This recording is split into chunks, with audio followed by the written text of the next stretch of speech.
That looks like, yeah.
Like checking to see what he meant.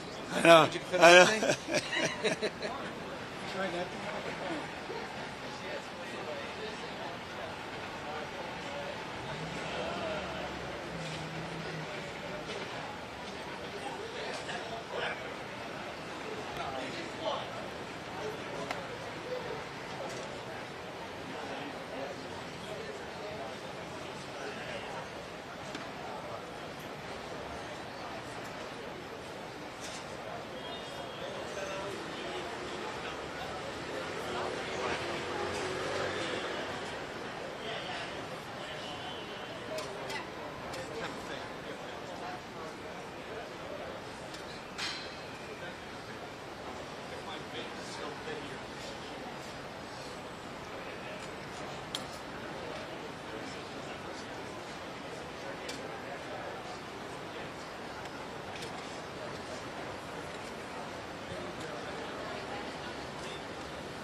Attorney's Office for the Southern District of Florida, the National Security Division, are all coordinating closely with our local state law enforcement partners on the ground.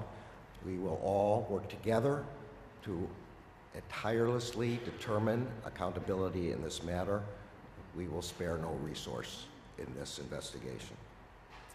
It's an honor to be here today as we celebrate 30 years of the Office of Community-Oriented Policing Service. It's fitting that the department is celebrating the COPS office with our community partners, because it is these community partnerships that have made the work of the COPS office possible. Whether you're a current or a former COPS office employee, community member, an advocate, a law enforcement professional, a city, state, local, tribal leader, thank you.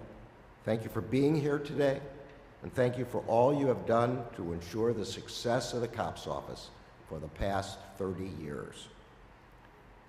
That success has been built on the concept of community-oriented policing. For this audience, community policing is not a catchphrase. It is not an isolated program or an adjunct unit. It is the foundation of effective public safety. Community policing is based on the idea that public trust is essential to ensuring public safety. It is a model of policing focused on engaging the community as a full partner and ensuring that the safety and civil liberties of every person are protected. And it is a model that the COPS office has worked to perfect for 3 decades. One of the many privileges of having served multiple tours of duty here at the Justice Department is that I'm now getting to celebrate institutions whose births I witnessed. It was during my third term, my third tour of duty at the department, that Congress created the COPS office. That office then had the enormous task to put 100,000 new police officers on the streets, and it succeeded. But the COPS office mission is more expansive than just hitting a target. It sought to give officers access to improved training and technical assistance to support their work, and to play an active role in developing partnerships with the communities they protected. Because so many of you in this room, and so many who came before you, I'm pleased to say that the COPS office has more than lived up to our expectations in 1994. Over the last 3 decades, the office has also awarded grants to more than 13,000 law enforcement agencies across the country through programs that support hiring police officers, advance school safety, combat fentanyl and other drug trafficking, and promote officer safety and wellness. Those numbers look impressive on paper, and they are, but they are more impressive in action. For 30 years, the COPS office has shown us what it looks like when you put the values that underlie community-oriented policing in practice in the field. It looks like police departments.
1, 2, 2, 2, 2, 3, 4, 5, 6, 7, 8, 10. 1, 2, 2, 3, 4, 5, 6, 7, 8, 10. 9, 8, 7, 6, 5, 4, 3, 2. What?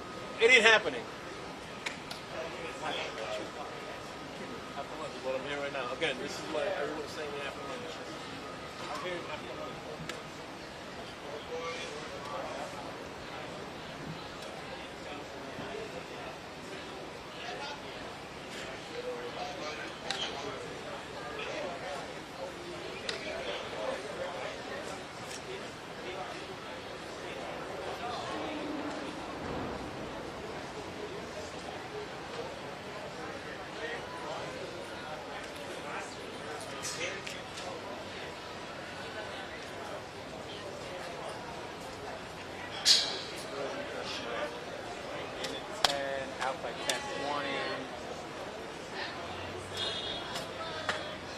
Nope. Nope. Nope. Nope.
No, va los dos. Vamos a los dos.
sure once this starts, I'm just going to throw this into a monopod and back it up. Okay. I just want to make sure you have the space too. Diane is going to be there, but she's going to be not on the side of her camera.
the embarrassing and sensitive recordings he made of the freak-offs as collateral against the victims.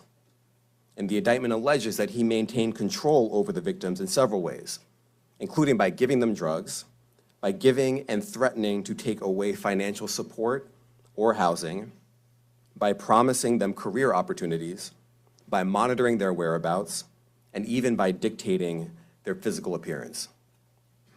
Because of all of this, the indictment alleges that the victims did not believe they could refuse Combs without risking their security or facing more abuse.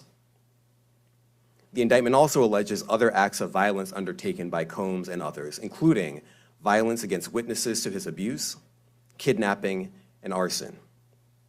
The indictment alleges that on more than one occasion, Combs carried or brandished firearms to intimidate and threaten victims and witnesses. Now, Combs did not do this all on his own. As I mentioned, Combs has been charged with RICO conspiracy. He used his business and employees of that business and other close associates to get his way. Those individuals allegedly included high-ranking supervisors in the business, personal assistants, security staff, and household staff. The indictment alleges that those individuals facilitated the freak-offs.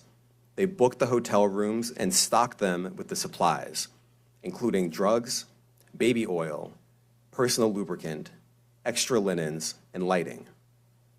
When the hotel rooms got damaged, they helped clean it up. They arranged for victims and commercial sex workers to travel for the freak-offs, and they delivered large quantities of cash to Combs to pay for the commercial sex workers. The indictment also alleges that they helped Combs cover up his crimes. During the March 2016 incident at the LA hotel that I mentioned earlier, a member of the hotel security staff intervened, and Combs attempted to bribe the staff member with a stack of cash to make sure that what happened was kept quiet. And as the indictment alleges, in late 2023, after public allegations were made about Combs' crimes, he and others pressured witnesses and victims to stay silent, including by making phone calls to witnesses and victims and giving them a false narrative of what they had experienced. And as alleged, Combs used others to help conceal his abuse by monitoring and preventing victims from leaving a location in order to hide their injuries, or by locating and contacting a victim who had attempted to flee.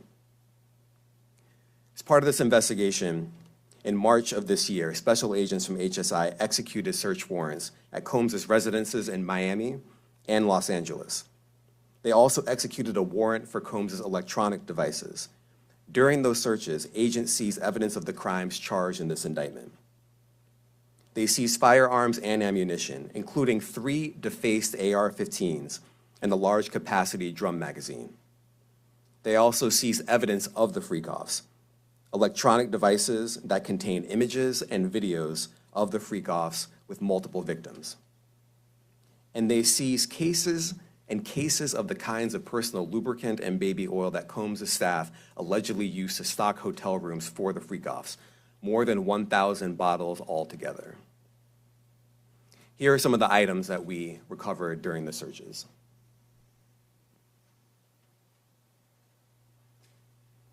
As you can see here, this is a drum magazine, large capacity, and it contains, I believe, 59 rounds. I mentioned as well, we recovered 3 AR-15s. This is a close-up shot of one of the AR-15s, and you can see right here, the serial number has been thoroughly defaced. Another picture of more ammunition and parts of 2 AR-15s right there. Now, I want to be clear about 2 things.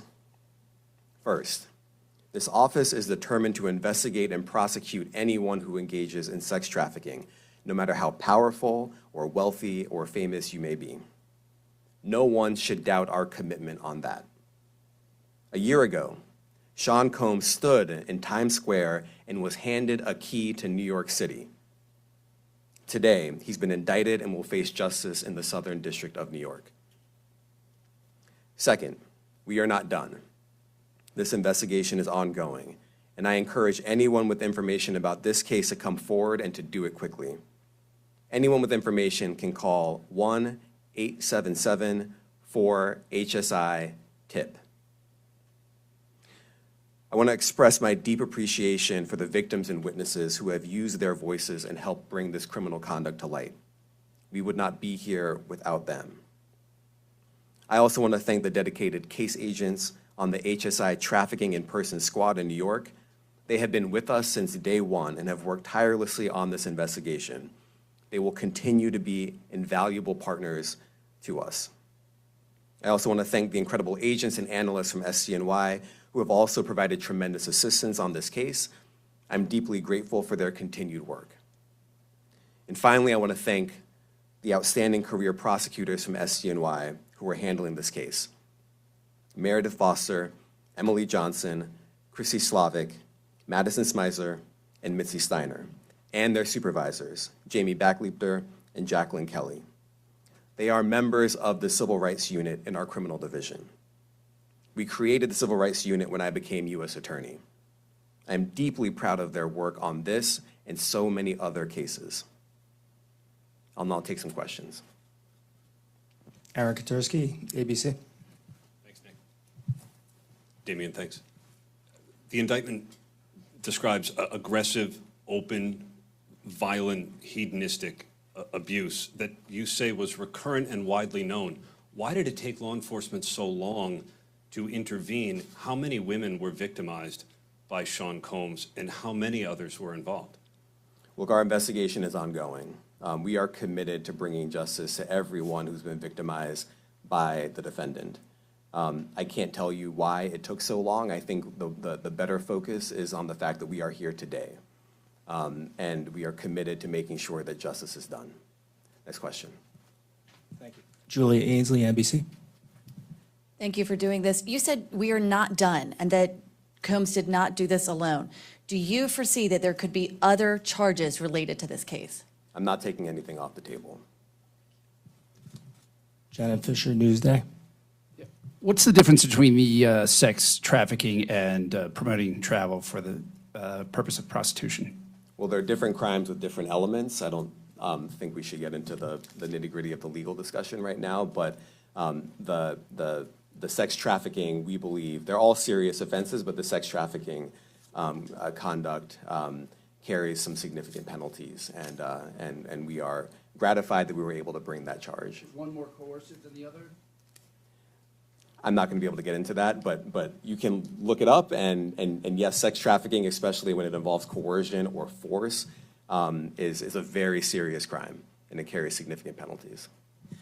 Good afternoon, Darla Miles, ABC 7 New York. Thank you for this press conference and for the details.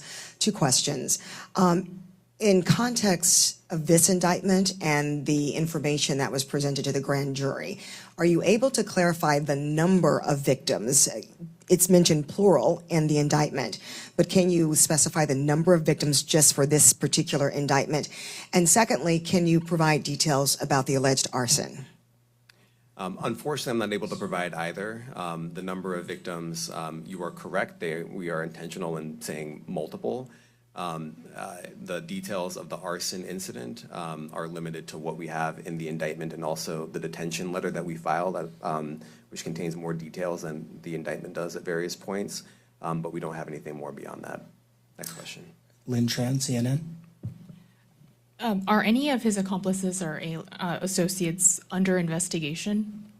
And additionally, could he face any more charges? So the investigation is ongoing. That means both as to him and to anyone else who we believe committed the crime with him. Next question. Juliette Papa. Hi, good morning from 1010 Wins. Any indication that some of the women or victims here were imprisoned in his residences, and did he have locations where he kept them, and were not allowed to leave? And also, he's indicted here, although there were searches and raids in LA, Miami. Why in New York? Well, I'm biased. I'm the U.S. Attorney in the Southern District of New York. I think that we have an outstanding track record of bringing some of the most impactful, sprawling, complex, difficult sex trafficking, human trafficking, labor trafficking, you name it. The Southern District of New York can do it, and so we're very proud of that. And so the scope and complexity of this investigation isn't something that we ran from, it's something that we embrace, and we will continue to do that. As to your question about whether he imprisoned anyone, all I can say is that, I mentioned this March 2016 incident where something was caught on video, where a victim was attempting to flee, and there was violence that was associated with it. Was that at the residence or a hotel? That was at a hotel. Matthew Lee, Inner City Press. Thanks a lot. Does your office intend to seek remand, or are you reaching a bail package? And if you're willing, how would you contrast this with the R. Kelly case in EDNY in terms of the elements? Thanks. So we will be seeking detention. We have filed a letter laying out our reasoning for seeking pretrial detention. I'm not going to be able to expand beyond what's in the letter, but it contains all of the reasoning, and it contains the law as well. There is a presumption of detention in a case like this, and we think that's warranted. John Anise, New York Daily News. Thank you. I was hoping to get some more detail about the searches of his residence, the guns, the cases of lubricant, and the videos. Where were they found amongst his residence? Were they all scattered around the houses in one place? I kind of wanted to just get a better picture of how that stuff was found. Well, look, I think that some of the details that you're seeking are in the detention letter. So, for instance, some of the AR-15s, 2 of the 3 defaced AR-15s were found in his bedroom closet in Miami, broken down into parts along with magazines with ammunition loaded in them. So some of that detail is in the detention letter. Beyond that, I'm not going to be able to get into where other items were stored. Ben Kochman, Post. Hey, thanks for doing this. Your office was the office that had been prosecuting Jeffrey Epstein before he died in custody. I have not read your detention memo yet. It's the first thing I'm going to do after this ends. But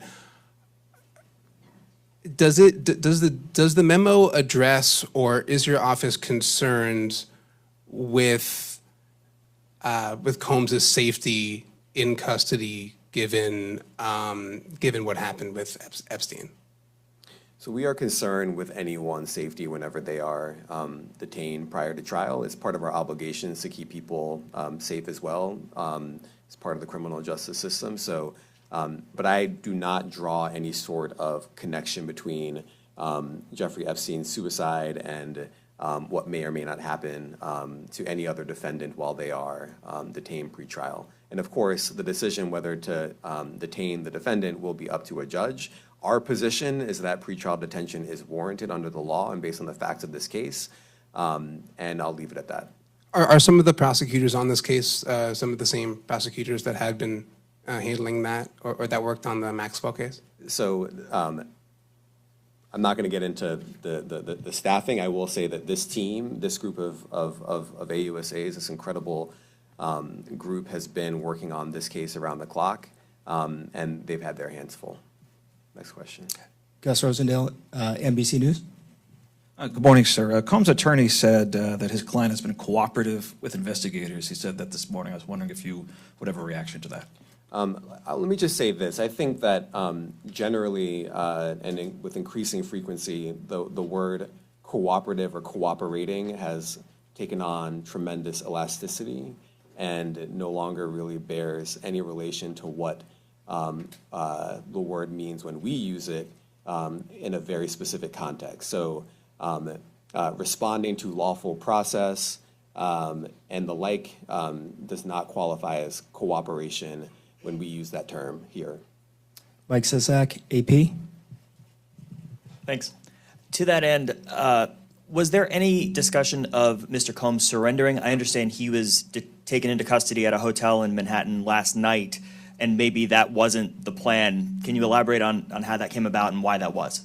I'm not going to be able to get into any sort of operational details as to how he was taken into custody and when. He is in custody right now. He will be appearing in court later today. Was there any discussion of him surrendering, given they claim he's cooperating? I'm not going to be able to get into law enforcement tactics or operations. You make a big deal of the guns, but how come they're not charged outright or with obliterating serial numbers? Well, I can't get into the charging decision. It is very meaningful to us that weapons were possessed. As we allege in the indictment, part of the reason why this conduct was so pervasive and harmful was because victims and others didn't necessarily feel comfortable denying him his wishes, as we allege, because of the presence of firearms. I should leave it there. Thanks. Last question, Jacob Shamison. Jacob Shamsian, Business Insider. Thank you. Given that he's the sole defendant in this case and that you allege he's part of a conspiracy that involves members of his companies, do you anticipate a superseding indictment that bring allegations against other members of his companies or other co-conspirators as well? Again, I can't take anything off the table. Anything is possible. Our investigation is very active and ongoing. And I think a lot of you who cover this office know that when we say such things, that developments are certainly foreseeable, but I cannot predict them sitting here today. All right, thank you, everyone. Thank you. What part of his business empire is exposed before the jury? Thank you, everyone. Thank you.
It'll be all right.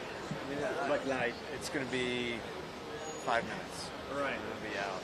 I don't think it's happening in 5 minutes. And cross to the other. Yeah. I don't know where it's going to be at 2 o'clock. Yeah.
you want that on?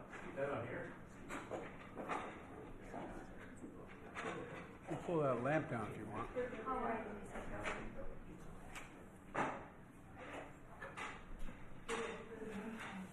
Okay. I'm about to receive a briefing on everything we're doing to support the people and communities threatened by these terrific wildfires, and they're devastating. As I was saying to my staff before they came in, since I've been president, I've flown over more of these wildfires from Arizona to Idaho and Montana and all that whole crescent than makes up the entire state of Maryland, burned to the ground. And there's a lot that has to be, so we're not going to be able to speak to all of it tonight, but today. But we're going to talk a little bit about California and what's going on in Oregon as well. Nationwide, nearly 37,000 wildfires burning over 7.3 million acres, more land than some of the states that we occupy. In California, they have 3 major wildfires destroying homes and displacing thousands of people. Thousands of people. In Oregon, there's nearly 1.8 million acres burned. And it sounds like it's something good when you say it's a record, but it's a bad state record. It's real. And my administration is working closely around the clock to control these fires and protect our people, but it's always a matter of resources. And I look forward to this briefing from key members of my administration who've been working like hell on this, and 2 frontline governors. And by the way, what I'd like to do is I'd like to make we've raised the pay to $29 an hour. I want to make that permanent for these firefighters. Anyway, so that's what we're going to be talking about, folks, and thank you for making the effort to come in. Appreciate it. Mr. President. Thank you, Mr. President. Hold the fire. Hold the fire.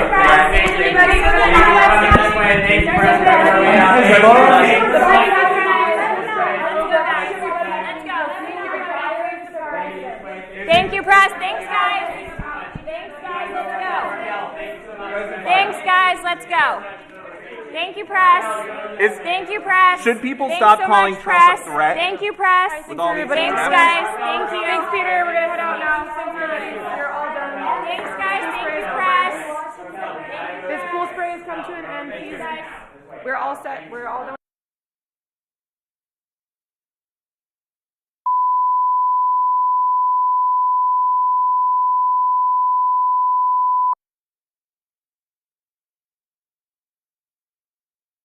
Devastating.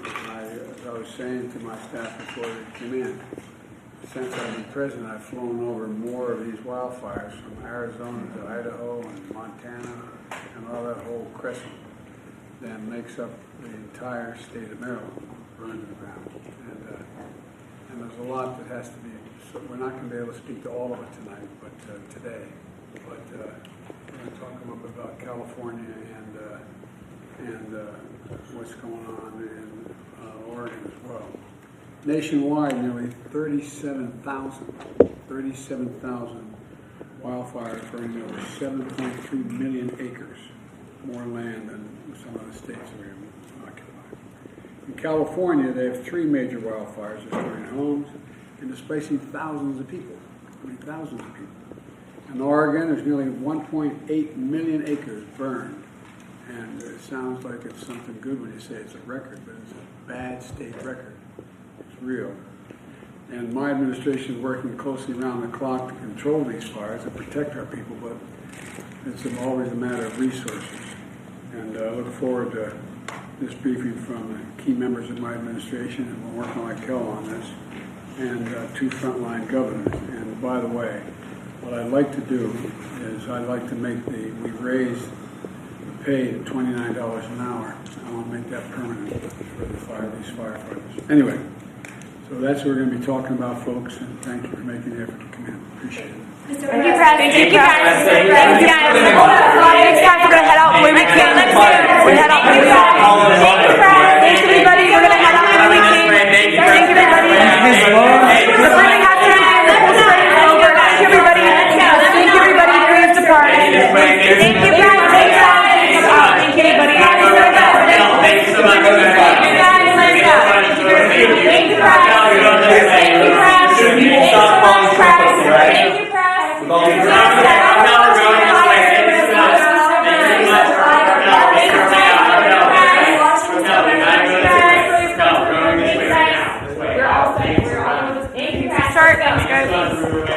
sprays all over.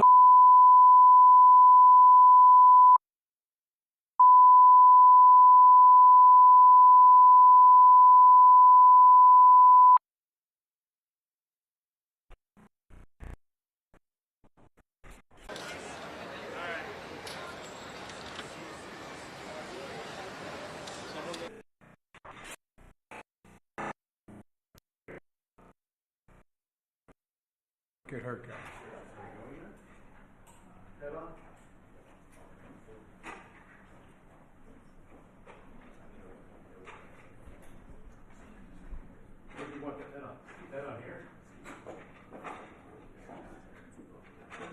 You pull that lamp down if you want.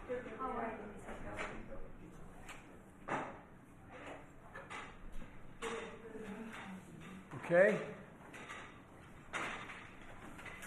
I'm about to receive a briefing on everything we're doing to support the people and communities threatened by these horrific wildfires, and they're devastating. As I was saying to my staff before they came in, since I've been president, I've flown over more of these wildfires from Arizona to Idaho and Montana and all that whole crescent than makes up the entire state of Maryland, burned to the ground. And there's a lot that has to be, so we're not going to be able to speak to all of it tonight, but today. But we're going to talk a little bit about California and what's going on in Oregon as well.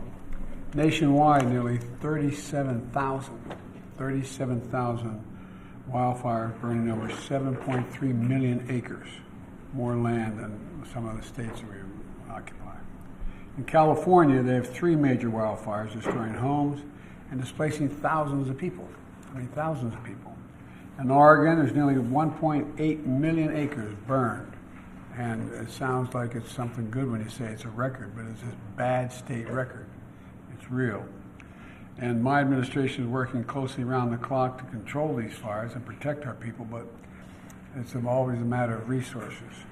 And I look forward to this briefing from key members of my administration who've been working like hell on this, and 2 frontline governors. And by the way, what I'd like to do is I'd like to make we've raised the pay to $29 an hour. I want to make that permanent for these firefighters. Anyway, so that's what we're going to be talking about, folks, and thank you for making the effort to come in. Appreciate it. Thank you, Mr. President. Hold the fire,